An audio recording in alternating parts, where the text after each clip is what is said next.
আসসালামু আলাইকুম রহমতুল্লাহ। আশা ছিল আজকে কোথাও বের হব না, বাট এখন কল চলে আসছে বসের মেয়ের এবং বসের বউয়ের। এখন বাজতেছে রাত 10টা। আসলে বের হওয়ার কথা ছিল না বলতে শেখ সাপ নাই। সো সেই কারণেই ভাবছিলাম যে বের হব না, বসের ফ্যামিলি থেকে কেউ কল দেয় নাই। এবং আমি একটা কাজ করতেছিলাম ছোটখাটো। তো এখন বসের বউ কল দিছে। সো সেই উদ্দেশ্যে বাইর হওয়া। আর যে জায়গায় কাজ করতেছিলাম ওই জায়গায় একটা জিনিস লাগবে, জানি না এখানে পাবো কিনা। আমি একটা অটোমেটিক ওয়াশিং মেশিন ঠিক করতে লাগছিলাম, ওইটার বেল্টটা লুজ হয়ে গেছে। সো আমি পরে খুলে দেখছি বেল্টটা নষ্ট। এখানে একটা দোকান আছে, এটাতে পার্টসও বিক্রি করে। দেখি আগে এখানে পাই কিনা বেল্টটা।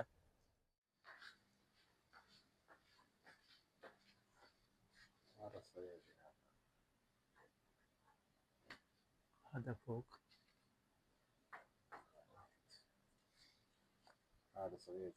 صغير زيادة صح؟ এখানে পাই নেই।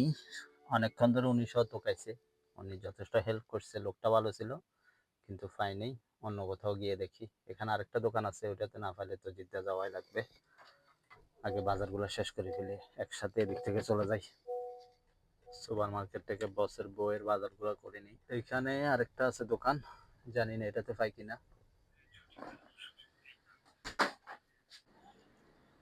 আসলাম, এটাতে উনি নাই, কোথায় চলে গেছে? কল দিছি, বলতেছে আসতেছে।